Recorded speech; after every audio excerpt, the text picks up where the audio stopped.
Hello everyone, ideas ಫೋರಮ್ಗೆ ತಮಗೆಲ್ಲರಿಗೂ ಸ್ವಾಗತ. ನಾನು ನಿಮ್ಮ ಶ್ವೇತಾ ಬಬ್ಲಿ. ಈ ಒಂದು ವಿಡಿಯೋದಲ್ಲಿ ನಾವು NCERT geography 10th standard 3rd ಚಾಪ್ಟರನ್ನು ಮಾಡ್ತಾ ಇದ್ವಿ. ದಟ್ ಈಸ್ ವಾಟರ್ ರಿಸೋರ್ಸಸ್ ಅಥವಾ ಜಲ ಸಂಪನ್ಮೂಲಗಳು ಅನ್ನೋದರ ಬಗ್ಗೆ. ಇದುವರೆಗೂ ಯಾರಾದರೂ ನಮ್ಮ ಟೆಲಿಗ್ರಾಮ್ ಚಾನಲನ್ನು ಜಾಯ್ನ್ ಆಗಿಲ್ಲ ಅಂದರೆ ಡಿಸ್ಕ್ರಿಪ್ಷನಲ್ಲಿ ಕೊಟ್ಟಿರುವಂತಹ ಲಿಂಕ್ ಮುಖಾಂತರ ನೀವೇನು ಮಾಡ್ಬೋದು, ಟೆಲಿಗ್ರಾಮ್ ಚಾನಲನ್ನು ಜಾಯ್ನ್ ಆಗಿ. ಯಾಕಪ್ಪ ಜಾಯ್ನ್ ಆಗಬೇಕು ಅಂತ ಕೇಳಿದರೆ, ಇಲ್ಲಿ ನಾವೇನು ಮಾಡ್ತೀವಿ, ಪ್ರತಿದಿನ 100ಕ್ಕಿಂತ ಹೆಚ್ಚು ಕ್ವೆಶನ್ಸನ್ನು ಕ್ವಿಜ್ ಮುಖಾಂತರ ನಿಮಗಿಲ್ಲಿ ಪ್ರೊವೈಡ್ ಮಾಡ್ತೀವಿ. ಇದರಿಂದ ಏನಾಗುತ್ತೆ, ನಿಮ್ಮದು ಪ್ರಿಪ್ರೇಷನ್ ಮಾಡಲಿಕ್ಕೆ ಈಸಿ ಆಗುತ್ತೆ. ಅದರ ಜೊತೆಗೆ ಪ್ರತಿಯೊಂದು ವಿಡಿಯೋಗಳ PDF ನಿಮಗಿಲ್ಲಿ ಸಿಗುತ್ತೆ, ದಿನಪತ್ರಿಕೆಗಳ ಮಾಹಿತಿ ಸಿಗುತ್ತೆ, ಇತ್ತೀಚಿನ ಮಾಹಿತಿಗಳ ಬಗ್ಗೆ ಗೊತ್ತಾಗುತ್ತೆ. ಅದೆಲ್ಲದರ ಜೊತೆಗೆ ನೀವೇನು ಮಾಡ್ಬೋದು, ಐಡಿಯಾಸ್ ಫೋರಮ್ನ ಅಧ್ಯಾಪಕರೊಂದಿಗೆ ಪ್ರಶ್ನೆಗಳನ್ನು ಕೇಳಿ ನಿಮ್ಮ ಡೌಟ್ಸನ್ನು ಕ್ಲಿಯರ್ ಮಾಡ್ಕೊಳ್ಬಹುದು. Will start with the chapter that is water resources ಅಥವಾ ಜಲ ಸಂಪನ್ಮೂಲಗಳು ಅಂತ. ಸೊ ಈ ಒಂದು ಚಾಪ್ಟರ್ ಏನಿದೆ ತುಂಬ ಚಿಕ್ಕದಾಗಿದೆ, ಬಟ್ ನೀವು ಇಲ್ಲಿ ತಿಳಿದುಕೊಳ್ಳುವಂಥದ್ದು ಜಾಸ್ತಿ ಇದೆ. ಫಸ್ಟ್ ಪಾಯಿಂಟ್ ಪ್ರೆಡಿಕ್ಷನ್ ಅಂತ, ಊಹೆ ಅಂತ ಹೇಳಿ. ಸೊ ಕೆಲವೊಂದು ಸೈಂಟಿಫಿಕ್ ಒಂದು ರಿಸಲ್ಟ್ಸ್ ಪ್ರಕಾರ, ರಿಪೋರ್ಟ್ ಪ್ರಕಾರ ಏನು ಊಹೆ ಮಾಡಲಾಗಿದೆ ಅಂತಂದರೆ 2025 ಸುಮಾರು 2 ಬಿಲಿಯನ್ರಷ್ಟು ಜನ ಏನು ಮಾಡ್ತಾರೆ, ನೀರಿನ ಒಂದು ಅಭಾವದಿಂದ ಬಳಲ್ತಾರೆ ಅನ್ನುವಂಥದ್ದು. ಇದರಲ್ಲಿ ನಮ್ಮ ಭಾರತವನ್ನು ಕೂಡ ಏನು ಮಾಡಲಾಗಿದೆ, ಇನ್ಕ್ಲೂಡ್ ಮಾಡಲಾಗಿದೆ. ಸೊ ಇಷ್ಟು ಜನ ನೀರಿನಿಂದ ಬಳಲ್ತಾರೆ ಅಂದರೆ ಯಾವಾಗಲೂ ನೀರೇನಾಗಲ್ಲ, ಖಾಲಿ ಆಗಲ್ಲ. ಓಕೆ, ಸೊ ಯಾಕಂದರೆ ವಾಟರ್ ಸೈಕಲ್ ಇರುತ್ತೆ, ಇದು ರೀಸೈಕಲ್ ಆಗ್ತಾ ಇರುತ್ತೆ. ಮಳೆ ಬರುತ್ತೆ, ಆಮೇಲೆ ಮಳೆಯಿಂದ ಮಣ್ಣಿಗೆ ಸೇರುತ್ತೆ ನೀರು, ಆ ನೀರು ಮತ್ತೆ ಆವಿಯಾಗಿ ಮೇಲೆ ಹೋಗುತ್ತೆ, ಮತ್ತೆ ಮಳೆ ಬರುತ್ತೆ. ಈ ಥರ ಏನು ವಾಟರ್ ಸೈಕಲ್ ಇರುತ್ತೆ. ಇಷ್ಟಿದ್ರೂ ಕೂಡ ಎಲ್ಲಿ ಏನಾಗುತ್ತೆ, ಏನು ಪ್ರಾಬ್ಲಮ್ ಆಗ್ತಾ ಇದೆ, ಅಷ್ಟೆಲ್ಲ ಇದ್ದಾಗಲೂ ಕೂಡ ವಾಟರ್ ರೀಸೈಕಲ್ ಆಗುತ್ತೆ ಅಂತಂದ್ರೂ ಏನಕ್ಕೆ ನಾವು ಇಷ್ಟೊಂದು ಒಂದು ವಾಟರ್ ಸ್ಕ್ಯಾರ್ಸಿಟಿಯನ್ನು, ನೀರಿನ ಅಭಾವವನ್ನು ಅನುಭವಿಸ್ತೀವಿ ಅನ್ನೋದನ್ನು ನೋಡೋಣ. ಅದರ ಜೊತೆಗೆ ಈ ನೀರಿನ ಒಂದು ಅಭಾವ ಉಂಟಾಗೋದರ ಕಾರಣಗಳ ಜೊತೆಗೆ ನಾವೇನು ಮಾಡೋಣ, ಅದನ್ನು ಯಾವ ರೀತಿ ಸಂರಕ್ಷಣೆ ಮಾಡಬೇಕು, ಯಾವ ರೀತಿಯ ಅಗತ್ಯ ಕ್ರಮಗಳನ್ನು ನಾವು ತೆಗೆದುಕೊಳ್ಳಬೇಕು, ಇದೆಲ್ಲವನ್ನು ಏನು ಮಾಡೋಣ, ಈ ಚಾಪ್ಟರಲ್ಲಿ ನಾವು ಕಲಿತಾ ಹೋಗೋಣ. Will start with chapter. ಏನಕ್ಕೆ ಈ ಒಂದು ನೀರಿನ ದಾಹ ಉಂಟಾಗುತ್ತೆ ಅಂತ ಹೇಳಿದರೆ, ನಮಗೆಲ್ಲರಿಗೂ ಗೊತ್ತು, ಹೌದಾ? ಸೊ ಭೂಮಿಯಲ್ಲಿ ಸುಮಾರು 3/4 ಏನಿದೆ ನೀರಿನಿಂದಾನೇ ತುಂಬಿಕೊಂಡಿದೆ ಅನ್ನುವಂಥದ್ದು, ಹೌದಾ? For example, I can explain you in this way. Suppose ಇದು ಅರ್ತ್ ಅಂತ ಅಂದ್ಕೊಂಡಾಗ ಈ ಭೂಮಿಯನ್ನು ನಾವು 4 ಭಾಗ ಮಾಡೋಣ. ಓಕೆ, ಈಗ 4 ಭಾಗ ಮಾಡಿದಾಗ ಕೇವಲ ಈ 1 ಭಾಗ ಮಾತ್ರ ಏನಿದೆ ಭೂಮಿ ಇದೆ, ಉಳಿದ ಈ 3 ಭಾಗ ಏನಿದೆ ನೀರಿನಿಂದ ಕೂಡಿದೆ ಅನ್ನುವಂಥದ್ದು. ಸೊ ಇಷ್ಟೆಲ್ಲ ನೀರಿದ್ರೂ ಏನಕ್ಕೆ ನಮಗೆ ವಾಟರ್ ಸ್ಕ್ಯಾರ್ಸಿಟಿ ಬರ್ತಾ ಇದೆ, ನೀರಿನ ಕೊರತೆ ಏನಕ್ಕೆ ಉಂಟಾಗ್ತಾ ಇದೆ ಅನ್ನುವಂಥದ್ದು ನಾವು ಅಬ್ಸರ್ವ್ ಮಾಡಬೇಕಾದದ್ದು. ವಿಲ್ ಸಿ ಹಿಯರ್, ಸುಮಾರು 96.5% ನೀರು, ಇದೇನು 3 ಭಾಗ ನೀರಿದೆ ಅಲ್ಲ, ಅದರಲ್ಲಿ ಸುಮಾರು 96.5% ನೀರು ಬರೀ ಓಷನ್ಸಲ್ಲಿದೆ, ಸಮುದ್ರ ಸಾಗರಗಳಲ್ಲಿ ಏನಾಗಿದೆ ಈ ನೀರಿದೆ. ಸಮುದ್ರ ಸಾಗರದ ನೀರನ್ನು ನಾವು ಬಳಸಲಿಕ್ಕಾಗತ್ತಾ ಕುಡಿಯಲಿಕ್ಕೆ? ಇಲ್ಲ, ಯಾಕಂದರೆ ಆ ನೀರೇನಾಗಿದೆ ಉಪ್ಪು ನೀರಾಗಿರೋದ್ರಿಂದ ನಾವು ಅದನ್ನು ಬಳಸಲಿಕ್ಕೆ ಸಾಧ್ಯ ಇಲ್ಲ. ಇನ್ನು ಉಳಿದಿರುವಂಥದ್ದು ಎಷ್ಟು ನಮಗೆ, ಬರೀ 2.5%. ಸೊ ಸುಮಾರು 2.5% ಅಷ್ಟು ಮಾತ್ರ ನಮಗೇನು ಸಿಗುತ್ತೆ, ಫ್ರೆಶ್ ವಾಟರ್ ಸಿಗುತ್ತೆ. ಬಟ್ ಈ ಒಂದು 2.5% ನಮ್ಗೆ ಬಳಸಲಿಕ್ಕಾಗತ್ತಾ ಅಂದರೆ ಇದನ್ನು ಕೂಡ ನಮಗೆ ಏನಾಗಲ್ಲ, 100% ಬಳಕೆ ಮಾಡಿಕೊಳ್ಳಿಕ್ಕೆ ಆಗಲ್ಲ. ಯಾಕಂದರೆ ಇದರಲ್ಲಿ ಇರುವಂತಹ 70% ವಾಟರ್ ಏನಾಗಿದೆ, ಐಸ್ ಶೀಟ್ಸ್ ರೂಪದಲ್ಲಿದೆ, ಗ್ಲೇಷಿಯರ್ಸ್ ರೂಪದಲ್ಲಿದೆ. ಓಕೆ, ಸೊ ಐಸ್ ಶೀಟ್ಸ್ ಅಂದರೆ ಐಸ್ ಕ್ಯೂಬ್ಸ್ ಥರ, ಆ ಥರ ರೂಪದಲ್ಲಿದೆ. ಎಲ್ಲಿ ಸಿಗುತ್ತೆ ಇದು? ಆರ್ಕ್ಟಿಕ್, ಅಂಟಾರ್ಕ್ಟಿಕ್ ರೀಜನಲ್ಲಿ. ನಮ್ಮ ಆರ್ಕ್ಟಿಕ್ ಮತ್ತು ಅಂಟಾರ್ಕ್ಟಿಕ್ ರೀಜನ್ ಎಲ್ಲಿ ಬರುತ್ತೆ ಅನ್ನೋದು ನಿಮ್ಗೆ ಗೊತ್ತಿರ್ಬೋದು, ಹೌದಾ? ಸೊ ಈ ಒಂದು ಭಾಗದಲ್ಲಿ ಆರ್ಕ್ಟಿಕ್, ಇದು ಭೂಮಿ ಅಂತ ಕನ್ಸಿಡರ್ ಮಾಡಿದಾಗ this is Arctic and here it is Antarctic region ಬರುತ್ತೆ. ಆ್ಯಂಡ್ ಗ್ರೀನ್ಲ್ಯಾಂಡ್ ಅಂತ ದೇಶ ಬರುತ್ತೆ, ಐಸ್ಲ್ಯಾಂಡ್ ಬರುತ್ತೆ ಇಲ್ಲಿ, ಅಲ್ಲಿ. ಮತ್ತು ನಮ್ಮ ಭಾರತವನ್ನು ಕನ್ಸಿಡರ್ ಮಾಡಿದಾಗ ಭಾರತದ ಒಂದು ಹಿಮಾಲಯದ ಪ್ರದೇಶಗಳಲ್ಲಿ ಕೂಡ ಏನಾಗುತ್ತೆ, ಐಸ್ ಶೀಟ್ಸ್ ರೂಪದಲ್ಲಿ ಈ ಒಂದು ನೀರು ಕಂಡು ಬರುತ್ತೆ. ಇದನ್ನು ಕೂಡ ನಾವು ಬಳಕೆಯನ್ನು ಅಷ್ಟು ಸುಲಭವಾಗಿ ಮಾಡಲಿಕ್ಕಾಗಲ್ಲ. ಇನ್ನು ನೆಕ್ಸ್ಟ್, ಬರೀ 30% ಮಾತ್ರ ಏನಾಗಿದೆ, ಗ್ರೌಂಡ್ ವಾಟರ್ ಇದೆ. ಈ ಗ್ರೌಂಡ್ ವಾಟರ್ ಲೇಕ್ಸಲ್ಲಿರ್ಬೋದು, ನದಿಗಳಲ್ಲಿ, ಈ ಥರ ಒಂದು ಬೇರೆ ಬೇರೆ ಸಿಸ್ಟಮ್ಸ್ ಎಲ್ಲ ಏನಾಗಿದೆ, ಸ್ಟೋರ್ ಆಗಿದೆ. ಇದನ್ನು ನಾವೇನು ಮಾಡ್ಬೋದು, ಬಳಕೆ ಮಾಡಬಹುದು. ಇನ್ನು ನೆಕ್ಸ್ಟ್, ನಮ್ಮ ಭಾರತ ಎಷ್ಟು ಮಳೆ ನೀರನ್ನು ಪಡೆಯುತ್ತೆ ಅಂತ ನೋಡೋದಾದರೆ, ನಮ್ಮ ಜಗತ್ತಿನಾದ್ಯಂತ ಎಷ್ಟು ಮಳೆ ಆಗುತ್ತಲ್ಲ ಅದರ ಒಂದು 4% ಮಳೆ ಏನಾಗುತ್ತೆ ನಮ್ಮ ಭಾರತಕ್ಕಾಗತ್ತೆ. ಓಕೆ, ಸೊ 100% ಎಷ್ಟೇ ಮಳೆ ಆದರೂ ಕೂಡ ಅದರ ಒಂದು 4% ಮಳೆ ನಮ್ಮ ಭಾರತಕ್ಕಾಗತ್ತೆ. ಸೊ ಈ ಒಂದು ಕಾರಣದಿಂದ ರ್ಯಾಂಕ್ ವೈಸ್ ನಾವು ನೋಡ್ತಾ ಹೋದರೆ ನಮ್ಮ ಭಾರತದಲ್ಲಿ ಎಷ್ಟು ನೀರಿನ ಅವೈಲಬಿಲಿಟಿ ಇದೆ ಅಂತ ರ್ಯಾಂಕ್ ವೈಸ್ ನಾವು ನೋಡ್ತಾ ಹೋದರೆ ನಮ್ಮ ಭಾರತ ನಿಲ್ಲೋದು 133ನೇ ರ್ಯಾಂಕ್ನಲ್ಲಿ. ಓಕೆ, ಸೊ 100 ಕೂಡ ದಾಟಿ ಹೋಗಿದೆ ನಾವು ಅಂತಂದರೆ ನೀವು ತಿಳ್ಕೊಳ್ಬೋದು ಎಷ್ಟು ಇಲ್ಲಿ ಭಾರತದಲ್ಲೂ ಕೂಡ ಎಷ್ಟು ನೀರಿನ ಅಭಾವತೆ ಇದೆ ಅನ್ನುವಂಥದ್ದು. ನೆಕ್ಸ್ಟ್ ರಿನ್ಯೂವೇಬಲ್ ವಾಟರ್ ರಿಸೋರ್ಸಸ್ ಅಂತಂದರೆ ನಾವು ಮರುಬಳಕೆ ಮಾಡಬಹುದಾದಂತಹ ನೀರಿನ ರಿಸೋರ್ಸಸ್ ಎಷ್ಟಿದೆ ಅಂತ ನೋಡಿದರೆ ಒಂದು ವರ್ಷಕ್ಕೆ ನಾವು ಸುಮಾರು 1897 ಸ್ಕ್ವೇರ್ ಕಿಲೋಮೀಟರ್ನಲ್ಲಿ ಎಷ್ಟು ನೀರನ್ನು ಸ್ಟೋರ್ ಮಾಡ್ಬೋದಲ್ಲ ಅಷ್ಟು ನೀರನ್ನು ನಾವೇನು ಮಾಡ್ತೀವಿ ಪ್ರತಿ ವರ್ಷ ಮರುಬಳಕೆ ಮಾಡಲಾಗುತ್ತೆ ಅನ್ನುವಂಥದ್ದು. ಇನ್ನು ನೆಕ್ಸ್ಟ್ ಪಾಯಿಂಟ್ ನಾವೇನು ನೋಡಬೇಕು, ಇದೇನಾಯಿತು ಕೆಲವೊಂದು ಫ್ಯಾಕ್ಟ್ಸ್ ಮತ್ತು ಫಿಗರ್ಸನ್ನು ನಾವೇನು ಮಾಡಿದ್ವಿ ತಿಳ್ಕೊಂಡ್ವಿ ನೀರಿನ ಬಗ್ಗೆ. ಇನ್ನು ನಾವೇನು ಮಾಡೋಣ, ವಾಟರ್ ಸ್ಕ್ಯಾರ್ಸಿಟಿ ಅಂತಂದರೆ ಏನು, ನೀರಿನ ಕೊರತೆ ಅಂತಂದರೆ ಏನು ಅನ್ನೋದನ್ನು ನೋಡೋಣ. ಅದರ ಜೊತೆಗೆ ನಾವು ಯಾವ ರೀತಿ ನೀರನ್ನು ಕನ್ಸರ್ವ್ ಮಾಡಬೇಕು, ಸಂರಕ್ಷಣೆ ಯಾವ ರೀತಿ ಮಾಡಬೇಕು, ಆ್ಯಂಡ್ ದೆನ್ ಅದರ ಮ್ಯಾನೇಜ್ಮೆಂಟ್ ನಿರ್ವಹಣೆ ಯಾವ ರೀತಿ ಮಾಡಬೇಕು ಅನ್ನೋಂಥದ್ದನ್ನು ಕೂಡ ನಾವು ನೋಡೋಣ. ಸೊ ನೀರಿನ ಕೊರತೆ ಆಗ್ತಾ ಇದೆ ಅಂತಂದರೆ there should be some reason behind it. ಹೌದಾ, ಏನಾದರೂ ರೀಸನ್ಸ್ ಇರಬೇಕಲ್ಲ ಅದರ ಹಿಂದೆ ಕೆಲವು ಯಾಕೆ ಈ ನೀರಿನ ಅಭಾವತೆ ಬರ್ತಾ ಇದೆ ಅನ್ನುವಂಥದ್ದು. ಸೊ ಸುಮಾರು ರೀಸನ್ಸ್ ಬರುತ್ತೆ, ಕೆಲವೊಂದನ್ನು ನಾವೇನು ಮಾಡೋಣ ಇಲ್ಲಿ ನೋಡೋಣ. That is first reason over exploitation, ಅಂದರೆ ಅತಿಯಾದ ಶೋಷಣೆ ಇರ್ಬೋದು, ಅಥವಾ ಎಕ್ಸೆಸಿವ್ ಯೂಸ್ ಅತಿಯಾದ ಬಳಕೆ ಇರ್ಬೋದು. Next unequal access to water among different social groups, ಇದು ಕೂಡ ಏನು ಒಂದು ರೀಸನ್. ಇವೆಲ್ಲ ಕೆಲವೊಂದು ರೀಸನ್ಸ್. ಇವು ನಾವೇನು ಮಾಡ್ತಾಯಿದ್ದೀವಿ, ನೀರನ್ನು ಅತಿಯಾಗಿ ಪೊಲ್ಯೂಟ್ ಮಾಡ್ತಾಯಿದ್ದೀವಿ, ಕಲ್ಮಶಗೊಳಿಸ್ತಾ ಇದ್ದೀವಿ.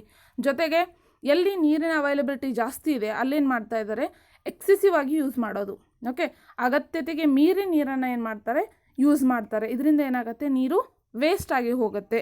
ಇದು ಕೂಡ ಒಂದು ರೀಸನ್. ಅದರ ಜೊತೆಗೆ ಅನ್ಇಕ್ವಲ್ ಎಕ್ಸೆಸ್ ಟು ವಾಟರ್ ಅಂತಂದರೆ ಈಗ ಶ್ರೀಮಂತರಿರುವಂಥ 5% ಜನ ಏನು ಮಾಡ್ತಾರೆ, ಅತಿಯಾದ ನೀರನ್ನು ಬಳಸ್ತಾರೆ. ಯಾಕಂದರೆ ಅವರಿಗೆ ನೀರಿನ ಅಭಾವ ಉಂಟಾದರೂ ತೆಗೆದುಕೊಳ್ಳುವಂತಹ ಶಕ್ತಿ ಅವ್ರ ಹತ್ರ ಇರುತ್ತೆ, ನೀರಿಗೆ ದುಡ್ಡು ಕೊಟ್ಟು ಕೊಂಡ್ಕೊಳ್ಳುವಂಥ ಶಕ್ತಿ ಅವ್ರ ಹತ್ರ ಇರುತ್ತೆ. ಹೀಗಾಗಿ ಅವ್ರು ಏನು ಮಾಡ್ತಾರೆ, ಅತಿಯಾಗಿ ನೀರನ್ನು ಬಳಸ್ತಾರೆ. ನೀರಿನ ಒಂದು ಪ್ರಾಬ್ಲಮ್ಸನ್ನು ಅವ್ರು ಅರ್ಥ ಮಾಡ್ಕೊಳ್ಳಲ್ಲ. ಅತಿಯಾಗಿ ಬಳಸೋದ್ರಿಂದ ಏನಾಗುತ್ತೆ, ಬಡವರಿಗೆ ನೀರು ಕಡಿಮೆ ಸಿಗುತ್ತೆ. ಇದು ಕೂಡ ಏನು ನೀರಿನ ಒಂದು ಅಸಮಾನತೆ ಅಂತ ಹೇಳ್ಬೋದು ನಾವು. ಇವೆಲ್ಲ ಏನಾಗುತ್ತೆ ವಾಟರ್ ಸ್ಕ್ಯಾರ್ಸಿಟಿಗೆ ರೀಸನ್ಸ್ ಆಗುತ್ತೆ. ಇನ್ನು ನೆಕ್ಸ್ಟ್ ಇದನ್ನು ಯಾವ ರೀತಿ ನಾವು ವಾಟರ್ ಬಗ್ಗೆ ನಾವು ಯಾವ ರೀತಿ ಅರ್ಥ ಮಾಡ್ಕೊಳ್ಬೋದು ಅಂದರೆ we can just understand by this sentence.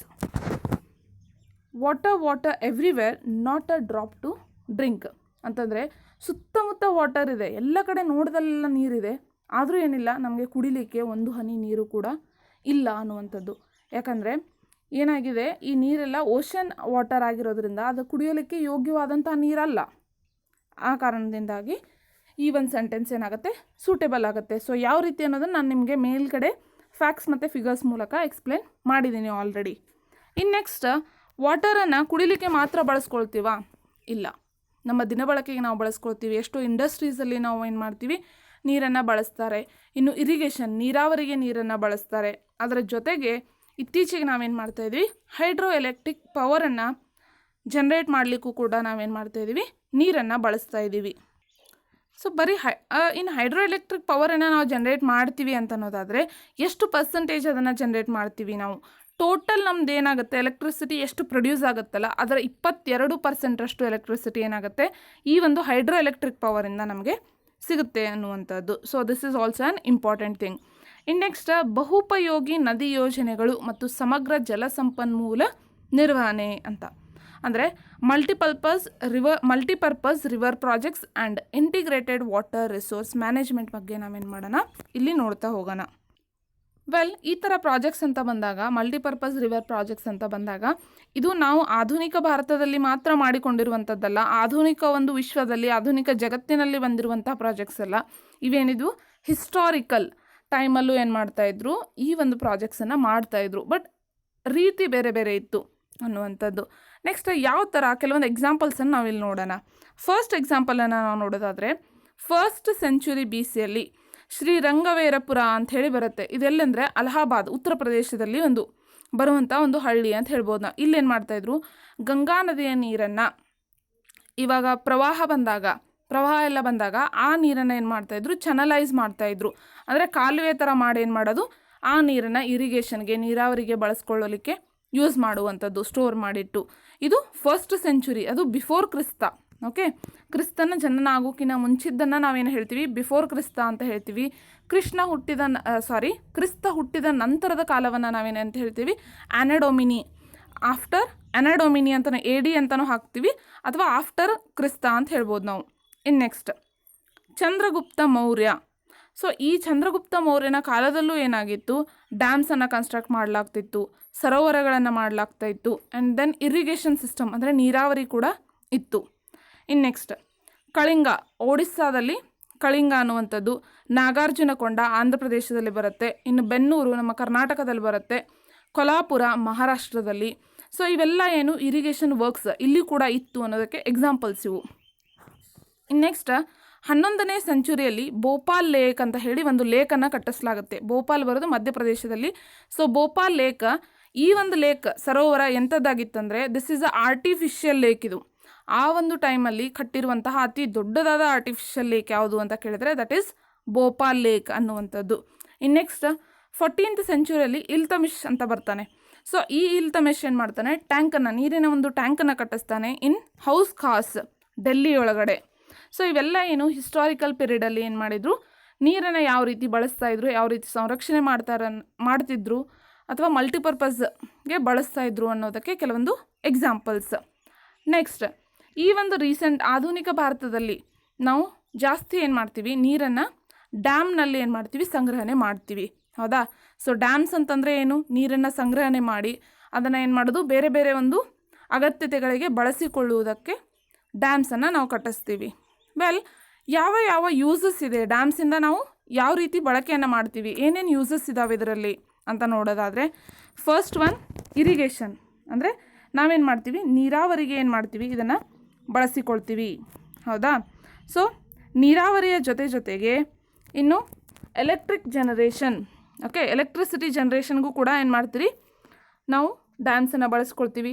And water supply for domestic ಮತ್ತು ಇಂಡಸ್ಟ್ರಿಯಲ್ ಯೂಸಿಗನು, ಓಕೆ, ಮನೆ ಬಳಕೆಗೊಂದು, ಜೊತೆಗೆ ಕಾರ್ಖಾನೆಗಳ ಬಳಕೆಗೂ ಕೂಡ ನೀರನ್ನು ಡ್ಯಾಮ್ಸಿಂದ ತಗೊತಾರೆ.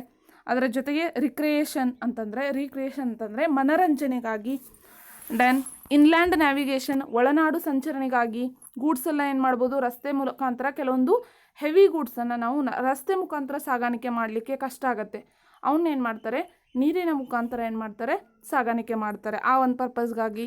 ಇನ್ನು next fish breeding, okay, so ಮೀನಿನ ಒಂದು ಸಾಕಾಣಿಕೆ, ಮೀನು ಸಂತಾನೋತ್ಪತ್ತಿಗಾಗಿ ಏನು ಮಾಡ್ತಾರೆ, ಇದನ್ನು ಬಳಸ್ಕೊಳ್ತಾರೆ ಡ್ಯಾಮ್ಸ್. ಇವೆಲ್ಲ ಏನು ಕೆಲವೊಂದು ಡ್ಯಾಮ್ಸ್ದ ಯೂಸಸ್. ಇನ್ನು ನೆಕ್ಸ್ಟ್ ನೆಹರೂರು ಆ ಟೈಮಲ್ಲಿ ಡ್ಯಾಮ್ಸ್ ಬಗ್ಗೆ ಒಂದು ಮಾತು ಹೇಳಿದರು. ಯಾಕಂದರೆ ಡ್ಯಾಮ್ಸನ್ನು ಒಂದು ಮಾಡರ್ನೈಸೇಷನ್ದ ಒಂದು ಮೆಥಡ್, ಒಂದು ವೇ ಅಂತ ತಿಳ್ಕೊಂಡಿದ್ರು. ಆ ಒಂದು ಕಾರಣಕ್ಕಾಗಿ ಜವಾಹರ್ಲಾಲ್ ನೆಹರು ಅವರು ಏನು ಹೇಳ್ತಾರೆ, dams are the temples of modern India ಅಂತ ಹೇಳ್ತಾರೆ. ಆಧುನಿಕ ಭಾರತದ ದೇವಾಲಯಗಳಿವು ಅಂತ ಹೇಳಿ ಡ್ಯಾಮ್ಸನ್ನು ಅವ್ರು ಕರೀತಾರೆ. ದೆನ್ ಜವಾಹರ್ಲಾಲ್ ನೆಹರು ಅವರು ಈ ರೀತಿ ಕರೆದ್ರು ಅಂದ ಮಾತ್ರಕ್ಕೆ ಇವು ಎಲ್ಲರಿಗೂ ಯೂಸ್ ಆಗ್ತಾ ಇದ್ದೇವಾ ಅಂತ ನೋಡೋದಾದರೆ, ಇದರಿಂದ ಬರೀ ಒಳ್ಳೇದು ಮಾತ್ರ ಆಗ್ತಾ ಇದೆಯಾ ಅಂತ ನೋಡೋದಾದರೆ ಇಲ್ಲ. ಓಕೆ, ಬರೀ ಒಳ್ಳೇದು ಮಾತ್ರ ಆಗ್ತಾ ಇಲ್ಲ, ಇದರಿಂದ ಏನಾಗ್ತಿದೆ, ಕೆಲವೊಂದು ಜನರಿಗೆ ಕೆಟ್ಟದ್ದು ಆಗ್ತಾ ಇದೆ. ಓಕೆ, ಯಾವ ರೀತಿ, ಯಾರಿಗೆ ಅಂತ ನಾವು ನೋಡಿದರೆ, ಇದರಿಂದ ಯೂಸ್ ಆಗ್ತಾ ಇರೋದು ಯಾರಿಗೆ, ದೊಡ್ಡ ಫಾರ್ಮರ್ಸಿಗೆ, ಇಂಡಸ್ಟ್ರಿಯಲೈಸೇಷನ್ ಮಾಡುವಂತಹ ದೊಡ್ಡ ದೊಡ್ಡ ಕೈಗಾರಿಕೋದ್ಯಮಿಗಳಿಗೆ, ಇವರಿಗೆಲ್ಲ ಯೂಸ್ ಆಗ್ತಾ ಇದೆ. ಅದೇ ಆ ಡ್ಯಾಮ್ ಸುತ್ತಮುತ್ತ ಇರುವಂತಹ ಎಷ್ಟೋ ಜನ ಡ್ಯಾಮ್ ಕನ್ಸ್ಟ್ರಕ್ಷನ್ಗೋಸ್ಕರ ಏನು ಮಾಡ್ತಾರೆ, ತಮ್ಮ ಭೂಮಿಯನ್ನು ಬಿಟ್ಟು ಹೋಗಬೇಕಾಗತ್ತೆ, ಇದರಿಂದ ಅವರ ಹೊಲ ಹೋಗುತ್ತೆ, ಅವರ ಮನೆಗಳು ಹೋಗುತ್ತೆ. ಸೊ ಲೋಕಲ್ ಪೀಪಲ್ಗೆ ಈ ರೀತಿಯಾಗಿ ಅನ್ಯಾಯ ಆಗುತ್ತೆ. ಹೌದಾ? ಇನ್ನು ನೆಕ್ಸ್ಟ್ ಏನಾಗುತ್ತೆ, ಸುತ್ತಮುತ್ತ ಇರುವಂತಹ ಪ್ರಾಣಿ ಪಕ್ಷಿಗಳು ಕೂಡ ಇದರಿಂದ ನಾಶ ಹೊಂದ್ತಾ ಇದ್ದಾವೆ. ಓಕೆ, ಯಾಕಂದರೆ this will affect the flow of natural river. Okay, natural flow ಏನಿರುತ್ತಲ್ಲ ರಿವರ್ದ, ಅದಕ್ಕೆ ಇದು ಅಫೆಕ್ಟ್ ಮಾಡುತ್ತೆ. ನ್ಯಾಚುರಲ್ ಫ್ಲೋವನ್ನು ಕಟ್ ಮಾಡೋದ್ರಿಂದ, ತಡೆ ಹಿಡಿಯೋದ್ರಿಂದ ನೀರನ್ನು ಡ್ಯಾಮ್ಸಲ್ಲಿ ನ್ಯಾಚುರಲ್ ಫ್ಲೋ ಇರಲ್ಲ ನೀರಿಂದು. ಅಂದರೆ ನಾವೇನು ಮಾಡ್ತಾ ಇದ್ದೀವಿ, ಸೃಷ್ಟಿಯ ವಿರುದ್ಧ ಹೋಗ್ತಾ ಇದ್ದೀವಿ ಅನ್ನೋದನ್ನು ತೋರಿಸ್ಕೊಡ್ತಾ ಇದ್ದೀವಿ. ಇಲ್ಲಿ ಎಲ್ಲರಿಗೂ ಗೊತ್ತು, ಸೃಷ್ಟಿಯ ವಿರುದ್ಧ ನಾವೇನು ಮಾಡಲಿಕ್ಕೆ ಹೋಗಬಾರ್ದು, ಅದರಿಂದ ನಾಶ ಆಗೋದು ಮನುಷ್ಯನೇ ಅನ್ನುವಂತಹದ್ದು. ಹೌದಾ?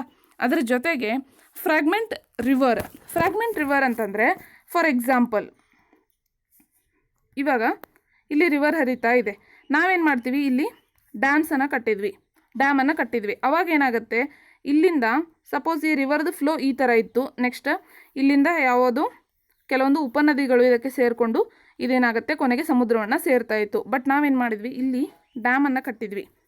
ಇದರಿಂದ ಇವೇನಾಗುತ್ತೆ, ಉಪನದಿಗಳೇನೋ ಬಂದು ಸೇರುತ್ತೆ, ಬಟ್ ಈ ಒಂದು ಭಾಗದಲ್ಲಿ ಏನಾಗುತ್ತೆ, ಫ್ಲೋ ಹೋಗಿಬಿಡತ್ತೆ. ಹೌದಾ? ಸೊ ಈ ಒಂದು ಭಾಗ ಏನಾಗುತ್ತೆ, ಇಲ್ಲಿ ನೀರಿನ ಅಭಾವ ಉಂಟಾಗುತ್ತೆ. ಇದರಿಂದ ಏನಾಗುತ್ತೆ, ರಿವರ್ದ ಫ್ಲೋ ಕಟ್ಟಾಗುತ್ತೆ. ಫ್ಲೋ ಕಟ್ಟಾಗೋದ್ರಿಂದ ಅದರ ಸುತ್ತಮುತ್ತ ಬೆಳೆಯುವಂತಹ ವೆಜಿಟೇಷನ್ ಇರ್ಬೋದು, ಸಸ್ಯವರ್ಗ ಇರ್ಬೋದು, ಆ ರಿವರ್ ಮೇಲೆ ಆಸರೆಯನ್ನು ಹೊಂದಿರುವಂತಹ ಪ್ರಾಣಿ ಪಕ್ಷಿಗಳಿಗೆ ಏನಾಗುತ್ತೆ, ನಾಶ ಹೊಂದಲಿಕ್ಕೆ ಸ್ಟಾರ್ಟ್ ಆಗುತ್ತೆ. ಸೊ ಇದು ಕೂಡ ಒಂದು ಡಿಸ್ಅಡ್ವಾಂಟೇಜ್. ಅದರ ಜೊತೆಗೆ submerge the existing vegetation and soil. ಕೆಲವೊಂದು ಟೈಮಲ್ಲಿ ಡ್ಯಾಮಲ್ಲಿ ಅತಿಯಾಗಿ ನೀರು ನಿಂದ್ರೋದ್ರಿಂದ ಏನಾಗುತ್ತೆ, ಅದರ ಸುತ್ತಮುತ್ತ ಇರುವಂತಹ ಮಣ್ಣು, ಅಲ್ಲಿರುವಂಥ ಸಸ್ಯವರ್ಗ ಎಲ್ಲ ನೀರಲ್ಲಿ ಮುಳುಗಿ ಹೋಗಿಬಿಡತ್ತೆ. ಆ್ಯಂಡ್ ದೆನ್ ಅದೇನಾಗುತ್ತೆ, ಲೇಟರ್ ಆಗಿ ಅದರಿಂದ ಹೊರಗೆ ಬರೋಕ್ಕಾಗಲ್ಲ. ಆ ನೀರು ತನ್ನ ಫಲವತ್ತತೆಯನ್ನು ಕಳೆದುಕೊಳ್ಳುವಂಥದ್ದು. ನೆಕ್ಸ್ಟ್ ಇದೆಲ್ಲವನ್ನು ತಡೆಗಟ್ಟಲಿಕ್ಕೆ ಏನಾದವು, ಕೆಲವೊಂದು ಆಂದೋಲನಗಳು ನಡೀತವೆ. ಫಾರ್ ಎಕ್ಸಾಂಪಲ್ ನರ್ಮದಾ ಬಚಾವೋ ಆಂದೋಲನ್ ಅಂತ ನಡೆಯುತ್ತೆ. ಇನ್ನು ತೆಹರಿ ಡ್ಯಾಮ್ ಆಂದೋಲನ್ ಅಂತ ನಡೆಯುತ್ತೆ. ಇನ್ನು ಈ ತೆಹರಿ ಮತ್ತು ನರ್ಮದಾ ನದಿಗೆ ಕಟ್ಟಿರುವಂತಹ ಡ್ಯಾಮ್ ಎಲ್ಲಿ ಬರುತ್ತೆ ಅಂತ ನೋಡೋದಾದರೆ, I will just show you here is the Tehri dam. Okay, so ಇಲ್ಲಿ ಬರುತ್ತೆ ತೆಹರಿ ಡ್ಯಾಮ್, ಇಲ್ಲಿ ಗಂಗಾ ನದಿ ಬಂದೆ. ಇನ್ನು ನೆಕ್ಸ್ಟ್ ನರ್ಮದಾ ನದಿಗೆ ಕಟ್ಟಿರುವಂತಹ ಡ್ಯಾಮ್ ಇಲ್ಲಿದೆ, ಸರ್ದಾರ್ ಸರೋವರ್ ಡ್ಯಾಮ್. ಅದರ ಜೊತೆಗೆ ಇನ್ನೂ ಕೆಲವೊಂದು ಇಂಪಾರ್ಟೆಂಟ್ ಡ್ಯಾಮ್ಸ್ ಇದೆ, ಅದೆಲ್ಲವನ್ನು ನಾವಿಲ್ಲಿ ನೋಡೋಣ. ಸ್ಟಾರ್ಟ್ ಫ್ರಮ್ ಉತ್ತರ ಭಾರತ. ಓಕೆ, ಸೊ ಫಸ್ಟ್ ಇಲ್ಲಿ ಬರುವಂಥದ್ದು ಸಲಾಲ್ ಪ್ರಾಜೆಕ್ಟ್ ಅಂತ ಇಲ್ಲಿ ಬರುತ್ತೆ. ಇನ್ನು ನೆಕ್ಸ್ಟ್ ಬಾಕ್ರಾನಂಗಲ್ ಡ್ಯಾಮ್ ಇಲ್ಲಿ ಬರುತ್ತೆ. ತೆಹರಿ ಡ್ಯಾಮನ್ನು ನಾವು ಆಲ್ರೆಡಿ ನೋಡಿದ್ವಿ. ಅದರ ಹೊರತಾಗಿ ಇನ್ನೂ ಕೆಲವೊಂದು ಡ್ಯಾಮ್, ದಾಮೋದರ್ ನದಿಯು ಕೂಡ ಇಲ್ಲಿ ಏನು ಮಾಡಲಾಗಿದೆ, ಡ್ಯಾಮನ್ನು ಕಟ್ಟಲಾಗಿದೆ. ಚಂಬಲ್ ನದಿಯು ಕೂಡ ಇಲ್ಲಿ ಕೋಟಾ ಬ್ಯಾರೇಜ್ ಅಂತ ಬರುತ್ತೆ. ರಾಣಾ ಪ್ರತಾಪ್ ಸಾಗರ್, ಗಾಂಧಿ ಸಾಗರ್ ಇವೆಲ್ಲ ಡ್ಯಾಮ್ಸ್. ಸರ್ದಾರ್ ಸರೋವರ್ ಡ್ಯಾಮನ್ನು ನಾವು ನೋಡಿದ್ವಿ. ಇನ್ನು ನೆಕ್ಸ್ಟ್ ಹಿರಾಕುಡ್ ಡ್ಯಾಮ್ ಅಂತ ಬರುತ್ತೆ, ದಟ್ ಈಸ್ ಫಾರ್ ಮಹಾನದಿ ಕಟ್ಟಲಾಗಿರುವಂತಹ ಡ್ಯಾಮ್ ಹಿರಾಕುಡ್ ಡ್ಯಾಮ್ ಅಂತ ಬರುತ್ತೆ. ಇನ್ನು ನೆಕ್ಸ್ಟ್ ಗೋದಾವರಿ ನದಿಗೆ ಬರುತ್ತೆ. ನೆಕ್ಸ್ಟ್ ಕೃಷ್ಣಾ ನದಿಗೆ 2 ಡ್ಯಾಮ್ಸ್ ಬರುತ್ತೆ ಇದಕ್ಕೆ, ಕೊಯ್ನಾ ಡ್ಯಾಮ್ ಮತ್ತು ನಾಗಾರ್ಜುನ ಸಾಗರ ಡ್ಯಾಮ್. ತುಂಗಭದ್ರಾ ನದಿಗೆ ತುಂಗಭದ್ರಾ. ನೆಕ್ಸ್ಟ್ ಕಾವೇರಿ ನದಿಗೆ ನಾವೇನು ಮಾಡ್ತೀವಿ, ಮೆಟ್ಟೂರು ಡ್ಯಾಮ್ ಅಂತ ತಮಿಳುನಾಡು ಮತ್ತು ಕರ್ನಾಟಕದ ಬಾರ್ಡರಲ್ಲಿ ಕಟ್ಟಿರುವಂತಹ ಒಂದು ಡ್ಯಾಮ್ ಇರ್ಬೋದು. ಇನ್ನು ನೆಕ್ಸ್ಟ್ ಕೇರಳದಲ್ಲಿ ಪೆರಿಯಾರ್ ನದಿಗೆ ಕಟ್ಟಿರುವಂತಹ ಪೆರಿಯಾರ್ ಡ್ಯಾಮ್. ಇವೆಲ್ಲ ಏನು ಮೇಜರ್ ಡ್ಯಾಮ್ಸ್ದ ಕೆಲವೊಂದು ಎಕ್ಸಾಂಪಲ್ಸ್ ಅಂತ ಹೇಳ್ಬೋದು. ನಾವಿವಾಗ ಏನು ಮಾಡಿದ್ವಿ, ಡ್ಯಾಮ್ ಬಗ್ಗೆ ನೋಡಿದ್ವಿ, ಅದರ ಅಡ್ವಾಂಟೇಜಸ್ ಆಗಲಿ ಅದರ ಡಿಸ್ಅಡ್ವಾಂಟೇಜಸ್, ಮತ್ತು ಡ್ಯಾಮ್ಸ್ ಯಾವ್ಯಾವ ನದಿಗೆ ಇಂಪಾರ್ಟೆಂಟ್ ಡ್ಯಾಮ್ಸ್ ಇದ್ದಾವೆ ಅನ್ನುವಂಥದ್ದನ್ನು ನಾವು ಅಬ್ಸರ್ವ್ ಮಾಡಿದ್ವಿ. ಇನ್ನು ನೆಕ್ಸ್ಟ್ ನಾವೇನು ಮಾಡೋಣ, ಕೆಲವೊಂದು ನೀರಿನ ಸಂರಕ್ಷಣಾ ಮೆಥಡ್ಗಳನ್ನು ನೋಡ್ತಾ ಹೋಗೋಣ. ಇದರಲ್ಲಿ ಫಸ್ಟ್ ಒನ್ ಮಳೆ ನೀರು ಕೊಯ್ಲು. ಓಕೆ, ರೇನ್ ವಾಟರ್ ಹಾರ್ವೆಸ್ಟಿಂಗ್, ಮಳೆ ನೀರನ್ನು ಹಿಡಿದಿಟ್ಟುಕೊಳ್ಳುವಂತಹ ಕೆಲವೊಂದು ಮೆಥಡ್ಸ್. ಸೊ ಇಲ್ಲೇನು ಮಾಡ್ತಾರೆ, ವೆಸ್ಟರ್ನ್ ಹಿಮಾಲಯದ ಒಂದು ಭಾಗದಲ್ಲಿ ಗುಲ್ಸ್ ಮತ್ತು ಕುಲ್ಸ್ ಅನ್ನುವಂತಹ ಕೆಲವೊಂದು ಮೆಥಡ್ಸನ್ನು ಯೂಸ್ ಮಾಡ್ತಾರೆ ರೇನ್ ವಾಟರ್ ಹಾರ್ವೆಸ್ಟಿಂಗ್ಗೆ. ಅದಲ್ಲದೆ ಖಾದಿನ್ಸ್ ಅಂತ ಹೇಳಿ ಜೈಸಲ್ಮೇರಲ್ಲಿ ಕರೀತಾರೆ, ಜಹಾದ್ಸ್ ಅಂತ ಹೇಳಿ ರಾಜಸ್ಥಾನದಲ್ಲಿ ಕರೀತಾರೆ. ಇನ್ನು ನೆಕ್ಸ್ಟ್ ರಾಜಸ್ಥಾನದಲ್ಲಿ ಅಂಡರ್ಗ್ರೌಂಡ್ ಏನು ಮಾಡ್ತಾರೆ, ಟ್ಯಾಂಕಾಸ್ ಅಂತ ಬರುತ್ತೆ. ಓಕೆ, ಸೊ ಇದು ಕೂಡ ಒಂದು ಮೆಥಡ್. ಸ್ಪೆಷಲಿ ರಾಜಸ್ಥಾನದ ಬಿಕಾನೇರ್, ಫಲೂದಿ ಆ್ಯಂಡ್ ಬಾರ್ಮರ್ ಈ ಒಂದು ಜಿಲ್ಲೆಗಳಲ್ಲಿ ಏನು ಮಾಡ್ತಾರೆ, ಈ ಮೆಥಡನ್ನು ಯೂಸ್ ಮಾಡ್ತಾರೆ. ಸೊ ಒಂದೇ ಇದೇನು, ಇಲ್ಲೇನು ಮಾಡ್ತಾರೆ, ಇದೆಲ್ಲ ಕಡೆನೂ ಏನು ಮಾಡ್ತಾ ಇದ್ದಾರೆ, ಮಳೆ ನೀರನ್ನು ಸಂಗ್ರಹಣೆ ಮಾಡ್ತಾ ಇದ್ದಾರೆ, but they are calling it with the different names ಅನ್ನುವಂಥದ್ದು. ಇನ್ನು next roof top rain water harvesting. So roof top rain water harvesting ಇದೆಲ್ಲಿ ಮಾಡ್ತಾರೆ ಅಂದರೆ ರಾಜಸ್ಥಾನದಲ್ಲಿ ಮಾಡ್ತಾರೆ, ಅದರ ಜೊತೆಗೆ ಶಿಲ್ಲಾಂಗಲ್ಲಿ ಮಾಡ್ತಾರೆ. ಓಕೆ, ಮೇಘಾಲಯದ ಶಿಲ್ಲಾಂಗ್. ಸೊ ರಾಜಸ್ಥಾನ ಅಂತಂದರೆ ಯಾರಿಗೂ ಆಶ್ಚರ್ಯ ಆಗಲ್ಲ, ಯಾಕಂದರೆ ರಾಜಸ್ಥಾನದಲ್ಲಿ ಮರುಭೂಮಿ ಬರೋದ್ರಿಂದ ಅಲ್ಲಿ ನೀರಿನ ಅಭಾವ ಉಂಟಾಗುತ್ತೆ. ಈ ಒಂದು ಮಳೆ ನೀರನ್ನು ನಾವು ಏನು ಮಾಡೋದು, ರೂಪ್ ಟಾಪಿಂದ ಕಲೆಕ್ಟ್ ಮಾಡಿ ಇಟ್ಕೊಳ್ಳೋದು ನಾರ್ಮಲ್ ಅನಿಸ್ಬೋದು. ಬಟ್ ಶಿಲ್ಲಾಂಗ್, ಸೊ ಇದೇನಾಗುತ್ತೆ, ಸ್ವಲ್ಪ ಅಮೇಝಿಂಗ್ ಅನಿಸುತ್ತೆ. ಹೌದಾ? ಯಾಕಂದರೆ ಶಿಲ್ಲಾಂಗ್, ಚಿರಾಪುಂಜಿ, ಮೌಸಿನ್ ರಾಮ ಇವೆಲ್ಲ ಒಂದೇ ಪ್ರದೇಶ ಇದು. ಹೌದಾ? ಚಿರಾಪುಂಜಿ ಮೌಸಿನ್ ರಾಮಿಂದ ಸುಮಾರು ಒಂದು 55 ಕಿಲೋಮೀಟರ್, ಬರೀ 1 hour ದಾರಿ ಅಷ್ಟೇ ಶಿಲ್ಲಾಂಗ್. ಸೊ ಅಷ್ಟೇ ಇದ್ದಾಗ ಇಲ್ಲಿ ನೀರಿನ ಅಭಾವ ಉಂಟಾಗುತ್ತೆ ಅಂತಂದರೆ ಯಾರೂ ನಂಬಲ್ಲ. ಯಾಕಂದರೆ ಮೌಸಿನ್ ರಾಮ್, ಚಿರಾಪುಂಜಿ ಇದೇನೋ ಪ್ಲೇಸ್ ಅಂದರೆ, ಈ ಪ್ಲೇಸಲ್ಲಿ ಇದು ಜಗತ್ತಿನಲ್ಲಿಯೇ ಅತಿ ಹೆಚ್ಚು ಮಳೆ ಪಡೆಯುವಂತಹ ಒಂದು ಪ್ರದೇಶ ಇದು. ಹೌದಾ? ಸೊ ಆ ರೀತಿಯ ಒಂದು ಪ್ರದೇಶದಲ್ಲಿ ಏನಾಗ್ತಾ ಇದೆ, ನೀರಿನ ಅಭಾವ ಉಂಟಾಗ್ತದೆ ಅನ್ನುವಂಥದ್ದು ಕೂಡ ಇಲ್ಲಿ ಇಂಟ್ರೆಸ್ಟಿಂಗ್ ಅಂತ ಅನಿಸುತ್ತೆ. ಇನ್ನು ನೆಕ್ಸ್ಟ್ ಇನಂಡೇಷನ್ ಅಂತಂದರೆ ವೆಸ್ಟ್ ಬೆಂಗಾಳಲ್ಲಿ ಇನಂಡೇಷನ್ ಮೆಥಡ್ ಅಂದರೆ, ಇನಂಡೇಷನ್ ಅಂತಂದ್ರೇನು, ಪ್ರವಾಹ. ಈ ಒಂದು ಪ್ರವಾಹದಿಂದ ಬರುವಂತಹ ನೀರನ್ನು ಏನು ಮಾಡ್ತಾರೆ, ಕಾಲುವೆ ಮುಖಾಂತರ ಹೊಲಗಳಿಗೆ ಹರಿಸಿ ಇರಿಗೇಷನನ್ನು ಮಾಡಲಿಕ್ಕೆ ಪಶ್ಚಿಮ ಬಂಗಾಳದಲ್ಲಿ ಏನು ಮಾಡ್ತಾರೆ, ಬಳಸಿಕೊಳ್ತಾರೆ ಅನ್ನುವಂಥದ್ದು ಕೂಡ ಒಂದು ಇಂಟ್ರೆಸ್ಟಿಂಗ್ ಮೆಥಡ್. ಅದರ ಜೊತೆಗೆ ಇನ್ನೊಂದು ಮೆಥಡ್ ಬರುತ್ತಿಲ್ಲಿ, ಬಂಬೂ ಡ್ರಿಪ್ ಇರಿಗೇಷನ್ ಸಿಸ್ಟಮ್, ಅಂದರೆ ಬೆದಿರಿನ ಹನಿ ನೀರಾವರಿ ತಂತ್ರಗಳು ಅಂತ ಹೇಳಿ ಮಾಡ್ತಾರೆ. ಇದರಲ್ಲಿ ಮೇಘಾಲಯದಲ್ಲಿ. ಸೊ ಈ ಒಂದು ಮೆಥಡ್ ಏನು, ತುಂಬ ಹಳೆಯದಾದಂತಹ ಒಂದು method, that is 200 year old system. ಇದು 200 ವರ್ಷಗಳಷ್ಟು ಹಳೆಯದಾದಂತಹ ಒಂದು ಸಿಸ್ಟಮ್. ಇದು ನೀರನ್ನು ಹಾರ್ವೆಸ್ಟ್ ಮಾಡುವಂಥ ಒಂದು ಸಿಸ್ಟಮ್. ವೆಲ್, ಯಾವ ರೀತಿ ಮಾಡ್ತಾರೆ ಅಂತ ನಾವು ನೋಡೋದಾದರೆ, ಈಗ ಜಸ್ಟ್ ಕನ್ಸಿಡರ್ ಇದೊಂದು ಬಂಬು, ಅದಕ್ಕೆ ಮತ್ತೆ ನೀರನ್ನು ಯಾವ ಪ್ಲೇಸ್ ಬೇಕಲ್ಲಿ ಕನೆಕ್ಟ್ ಮಾಡಲಿಕ್ಕೆ ಈ ಥರ ಇನ್ನೊಂದು ಬಂಬು ಕನೆಕ್ಟ್ ಮಾಡ್ತಾರೆ. Again one more bamboo. ಈ ಥರ ಬಂಬುವಿನ ಮುಖಾಂತರ, ಬಂಬು ಅಂದರೆ ಬಿದಿರು, ಈ ಬಿದಿರಿನ ಮುಖಾಂತರ ಏನು ಮಾಡ್ತಾರೆ, ನೀರನ್ನು ಹರಿಸ್ತಾರೆ. ಇದರಿಂದ ಏನಾಗುತ್ತೆ, ಒಂದು ಪ್ರದೇಶದಿಂದ ಮತ್ತೊಂದು ಪ್ರದೇಶಕ್ಕೆ ನಾವೇನು ಮಾಡ್ಬೋದು, ನೀರನ್ನು ಈಸಿಯಾಗಿ ಸಾಗಾಣಿಕೆ ಮಾಡ್ಬೋದು. ಅದರ ಜೊತೆಗೆ ದಿಸ್ ಈಸ್ ಕಾಸ್ಟ್ ಎಫೆಕ್ಟಿವ್. ನೀವೇನು ಜಾಸ್ತಿ ಖರ್ಚು ಮಾಡಬೇಕು ಅನ್ನುವಂಥದ್ದು ಏನಿರಲ್ಲ ಇಲ್ಲಿ. So this is cost effective. ಇದು ಕೂಡ ತುಂಬ ಹಳೆಯದಾದಂಥ ಒಂದು ಇರಿಗೇಷನ್ ಸಿಸ್ಟಮ್ ಅನ್ನುವಂಥದ್ದು. ವೆಲ್, ಇಲ್ಲಿಗೇನಾಯಿತು, ಇದೊಂದು ಚಾಪ್ಟರ್ ಮುಗಿಯುತ್ತೆ. Will just go for one interesting fact, that is Tamil Nadu. ನಮ್ಮ ಕರ್ನಾಟಕದ ಒಂದು ಬೌಂಡ್ರಿಗೆ ಹೊಂದಿಕೊಂಡಿರುವಂತಹ ಒಂದು ಸ್ಟೇಟ್ ಇದು ತಮಿಳ್ನಾಡು. ತಮಿಳ್ನಾಡಲ್ಲಿ ರೂಪ್ ಟಾಪ್ ಹಾರ್ವೆಸ್ಟಿಂಗ್ ಏನಿದೆಯಲ್ಲ, ಈ ರೇನ್ ವಾಟರನ್ನು, ಮಳೆ ನೀರನ್ನು ಕಲೆಕ್ಟ್ ಮಾಡುವಂತಹ ಈ ಸಿಸ್ಟಮನ್ನು ಕಂಪಲ್ಸರಿ ಮಾಡಿದ್ದಾರೆ. ಓಕೆ, ಸೊ ಸಪೋಸ್ ಯಾರಾದರೂ ಮಾಡಿಲ್ಲ, ಇದನ್ನು ಪಾಲನೆ ಮಾಡಲಿಲ್ಲ ಅಂತಂದರೆ ದಿಲ್ ಟೇಕ್ ಆ್ಯಕ್ಷನ್ ಅಗೇನ್ಸ್ಟ್ ದೆಮ್. ಅವರನ್ನು ಏನು ಮಾಡ್ತಾರೆ, ಪನಿಷ್ ಮಾಡಲಾಗುತ್ತೆ. ಕೆಲವೊಂದು ಲೀಗಲ್ ಪ್ರೊವಿಷನ್ಸನ್ನು ತಗೊಂಡು ಪನಿಷ್ ಮಾಡಲಾಗುತ್ತೆ. So this is really on interesting fact ಅಲ್ವಾ. ವೆಲ್, ಪ್ರತಿಯೊಂದು ಚಾಪ್ಟರ್ ಆದಮೇಲೂ ಲಾಸ್ಟ್ ನಾವೇನು ಮಾಡ್ತೀವಿ, ಮಲ್ಟಿಪಲ್ ಚಾಯ್ಸ್ ಕ್ವೆಶನ್ಸ್. ಹೌದಾ? ಸೊ ಇದರಲ್ಲೂ ಕೂಡ ಜಸ್ಟ್ 2 ಮಲ್ಟಿಪಲ್ ಚಾಯ್ಸ್ ಕ್ವೆಶನ್ಸ್ ಕೊಡ್ತಾ ಇದ್ದೀನಿ, ಯಾಕಂದರೆ ಸುಮಾರು ಜನ ಆನ್ಸರ್ ಮಾಡ್ತಾ ಇಲ್ಲ. ಹೀಗಾಗಿ ಬರೀ 2 ಮಲ್ಟಿಪಲ್ ಚಾಯ್ಸ್ ಕ್ವೆಶನ್ಸನ್ನು ಹಾಕಲಿಕ್ಕೆ ನಾವು ಇಲ್ಲಿ ಟ್ರೈ ಮಾಡ್ತಾ ಇದ್ದೀನಿ. ಅಟ್ಲೀಸ್ಟ್ ಜಸ್ಟ್ 2 ಅಲ್ವಾ. ಸೊ ಸ್ವಲ್ಪ ಟೈಮ್ ತೊಗೊಳ್ಳಿ. ಇಷ್ಟೆಲ್ಲ ಕೂತ್ಕೊಂಡು ಹಾಫ್ ಆನ್ ಅವರ್ ಪಾಠ ಕೇಳಿರ್ತೀರ, 2 ನಿಮಿಷದಲ್ಲಿ 2 ಕ್ವೆಶನ್ಗೆ ಆನ್ಸರ್ ಮಾಡೋಕ್ಕೆ ಏನು ಕಷ್ಟ ಆಗಲ್ಲ. ಹೌದಾ? ಆ್ಯಂಡ್ ಅದ್ರ ಜೊತೆಗೆ ನಾನೇನು ಮಾಡ್ತೀನಿ, ನಿಮಗೆ ಕ್ವೆಶನದ ಮೀನಿಂಗನ್ನು ಕೂಡ ನಾನು ನಿಮಗೆ ಇಲ್ಲಿ ಹೇಳಿರ್ತೀನಿ, ಏನು ಕೇಳ್ತಾ ಇದ್ದಾರೆ ಅವರು ಅನ್ನುವಂಥದ್ದು. You just have to find the answer ಅಷ್ಟೇ. Well, will go for the first question, that is based on the information given below, classify each of the situations as suffering from water scarcity or not suffering for water scarcity. ಇಲ್ಲೇನು ಮಾಡಿದ್ದಾರೆ, ಕೆಲವೊಂದು ಕಂಡೀಷನ್ಸನ್ನು ಕೊಟ್ಟಿದ್ದಾರೆ ಈ 4 ಆಪ್ಷನ್ಸಲ್ಲಿ. ನೀವೇನು ಮಾಡಬೇಕು, ಎಲ್ಲಿ water scarcity ಇರುತ್ತೆ, ಯಾವುದು ನೀರಿನ ಕೊರತೆಯನ್ನು ಅನುಭವಿಸುತ್ತೆ, ಎಲ್ಲಿ ನೀರಿನ ಕೊರತೆ ಇರಲ್ಲ ಅಂತ ಹೇಳಿ ಏನು ಮಾಡಬೇಕು, ಸೆಗ್ರಿಗೇಟ್ ಮಾಡಬೇಕು, ಸಪ್ರೇಟ್ ಮಾಡಬೇಕು ಎರಡನ್ನು. ಇನ್ನು next, which one of the following statements is not an argument in favor of multi-purpose river projects? So multipurpose river ಪ್ರಾಜೆಕ್ಟ್ಸಿಗೆ ಫೇವರ್ ಆಗಿ ಯಾವುದು ಇಲ್ಲ ಅಂತಂದರೆ ಅದರ ಅಗೇನೆಸ್ಟ್ ಯಾವುದಿದೆ, ವಿರುದ್ಧವಾಗಿ ಯಾವುದಿದೆ ಅನ್ನೋದನ್ನು ನೀವು ಕಂಡುಹಿಡಿಬೇಕು. ಅಂದರೆ ಡ್ಯಾಮ್ಸಿಂದ ಇದು ಯೂಸ್ ಆಗುತ್ತೆ ಅಂತ ಹೇಳ್ತಾರೆ, ಆದರೆ ಯಾವ್ದು ಯೂಸ್ ಆಗಲ್ಲ ಅನ್ನೋದನ್ನು ನೀವು ಇಲ್ಲಿ ಮಾರ್ಕ್ ಮಾಡಬೇಕು ಅಷ್ಟೇ. ಓಕೆ, 4 ಆಪ್ಷನ್ಸನ್ನು ಕೊಡಲಾಗಿದೆ as usual. That's it, we have done with the 3rd chapter. ಇನ್ನು ನಾವು ನೆಕ್ಸ್ಟ್ ವೀಡಿಯೋದಲ್ಲಿ ಏನು ಮಾಡೋಣ, ನೆಕ್ಸ್ಟ್ 4th ಚಾಪ್ಟರ್ನ ಮಾಡೋಣ. That will be agriculture. ನಾನು ನಿಮ್ಗೆ ಆಲ್ರೆಡಿ ಹೇಳಿದ್ದೇನೆ 8th ಸ್ಟ್ಯಾಂಡರ್ಡ್ ಕಂಟಿನ್ಯೂಷನೇ ಇಲ್ಲಿರುತ್ತೆ ಅಂತ. So that will be agriculture. ಈ ವಿಡಿಯೋ ನಿಮ್ಗೆ ಇಷ್ಟ ಆಗಿದೆ, please do like, share and subscribe for the channel. So well, thank you so much guys. We'll see you in the next video. Till then, bye.